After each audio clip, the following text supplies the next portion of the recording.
அனைவருக்கும் வணக்கம். சற்றுமுன் வெளியான முக்கிய அறிவிப்பின்படி மக்களே பாதுகாப்பாக இருங்கள், மீண்டும் கொட்டி தீர்க்க போகும் கனமழை, பள்ளி கல்லூரிகளுக்கு விடுமுறை. வளிமண்டல கிழக்கு சுழற்சி மற்றும் காற்றழுத்த தாழ்வு பகுதி காரணமாக தமிழகத்தில் இன்றும் நாளையும் பரவலாக கனமழை பெய்யக்கூடும் என சென்னை வானிலை மையம் தற்போது புதிய எச்சரிக்கை அறிவிப்பை வெளியிட்டுள்ளது. மேலும் பள்ளி கல்லூரிகளுக்கு விடுமுறை போன்ற முக்கியமான அறிவிப்புகள் வெளியாகியுள்ளன. இதில் குறிப்பாக எந்தெந்த மாவட்டங்களுக்கு கனமழை எச்சரிக்கை விடுக்கப்பட்டுள்ளது என்பதை பற்றியும், எந்தெந்த மாவட்டங்களில் உள்ள பள்ளி கல்லூரிகளுக்கு விடுமுறை அறிவிக்கப்பட்டுள்ளது என்பதை பற்றி விரிவாக நம்ம வீடியோல பார்க்க போறோம். ஸோ வீடியோ கடைசி வரைக்கும் முழுமையாக பாருங்க. வீடியோல போறதுக்கு முன்னாடி இந்த வீடியோ லைக் பட்டன் பிரஸ் பண்ணிக்கோங்க. உங்களுக்கு கனமழை மற்றும் பள்ளி கல்லூரிகளுக்கான விடுமுறை போன்ற முக்கியமான தகவல்களை துல்லியமாக தெரிஞ்சுக்க வேண்டும்னா இந்த சேனலை சப்ஸ்கிரைப் பண்ணிக்கோங்க. வாங்க வீடியோக்குள்ள போகலாம். தென்கிழக்கு அரபிக்கடல் மற்றும் அதனை ஒட்டிய லட்சத்தீவு பகுதியின் மேல் ஒரு வளிமண்டல கிழக்கு சுழற்சி நிலவுகிறது. நேற்று வட தமிழக புதுவை கடலோர பகுதி மற்றும் அதனை ஒட்டிய பகுதியில் நிலவிய ஆழ்ந்த காற்றழுத்த தாழ்வு பகுதி மெதுவாக மேற்கு திசையில் நகர்ந்து தற்போது வட தமிழக பகுதிகளில் காற்றழுத்த தாழ்வு பகுதியாக நிலை கொண்டுள்ளது. இதன் காரணமாக தமிழகத்தில் இன்றும் நாளையும் கனமழை நீடிக்கும் என்று எச்சரிக்கை விடுக்கப்பட்டுள்ளது. இதனைத் தொடர்ந்து முன்னெச்சரிக்கை நடவடிக்கையாக இன்று பள்ளி கல்லூரிகளுக்கு விடுமுறை அளிக்கப்பட்டது போல நாளையும் விடுமுறை அளிக்கப்படும் என்று கூறப்படுகிறது.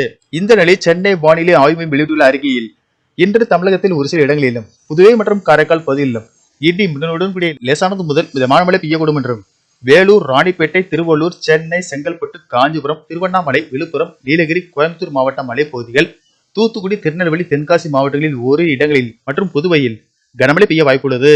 டிசம்பர் 5ஆம் தேதி தமிழகத்தில் ஒரு சில இடங்களிலும் புதுவை மற்றும் காரைக்கால் பகுதியிலும் இடி மின்னலுடன் கூடிய லேசானது முதல் மிதமான மழை பெய்யக்கூடும் என்றும், தூத்துக்குடி, திருநெல்வேலி மற்றும் தென்காசி மாவட்டங்களில் ஓரிரு இடங்களில் கனமழை பெய்யக்கூடும் என்றும், திருவள்ளூர், சென்னை, செங்கல்பட்டு, காஞ்சிபுரம், ராணிப்பேட்டை, விழுப்புரம் ஆகிய மாவட்டங்களில் மழைக்கு வாய்ப்புள்ளதாக தெரிவிக்கப்பட்டுள்ளது.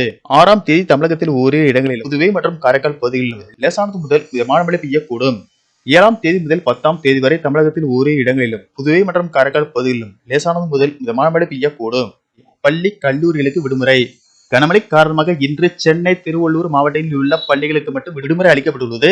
இதேபோல் டிசம்பர் 5ஆம் தேதி கனமழை பெய்யக்கூடிய மாவட்டங்களில் உள்ள பள்ளி கல்லூரிகளுக்கு விடுமுறை அறிவிக்கப்படும் என்று கூறப்படுகிறது. அந்த வகையில் சென்னை, திருவள்ளூர், செங்கல்பட்டு, காஞ்சிபுரம், ராணிப்பேட்டை, விழுப்புரம், தூத்துக்குடி, திருநெல்வேலி, தென்காசி ஆகிய மாவட்டங்கள் மற்றும் மேலும் சில மாவட்டங்களில் மழைக்கு வாய்ப்புள்ளதால் இந்த மாவட்டங்களுக்கான பள்ளி கல்லூரிகளுக்கான விடுமுறை அறிவிப்பை இன்னும் சற்று நேரத்தில் அந்தந்த மாவட்ட ஆட்சியர்கள் அறிவிப்பார்கள் என்று கூறப்படுகிறது. சென்னை மற்றும் புறநகர் பகுதிகளை பொறுத்தவரை வானம் ஓரளவு மேகமூட்டத்துடன் காணப்படும் என்றும், நகரின் ஒரு சில பகுதிகளில் இடி மின்னலுடன் கூடிய மிதமானது முதல் கனமழை பெய்யக்கூடும். மீனவர்களுக்கான எச்சரிக்கையின்படி லட்சத்தீவு பகுதிகள் மற்றும் கேரள கடலோர பகுதிகளுக்கு அப்பால் உள்ள தென்கிழக்கு அரபிக்கடல் பகுதியில் சூறாவளி காற்று மணிக்கு 35 முதல் 45 கிலோமீட்டர் வேகத்திலும் இடையிடையே 55 கிலோமீட்டர் வேகத்தில் வீசக்கூடும் என்பதால் மீனவர்கள் அந்த பகுதிகளுக்கு செல்ல வேண்டாம் என்று அறிவுறுத்தப்படுகிறார்கள்.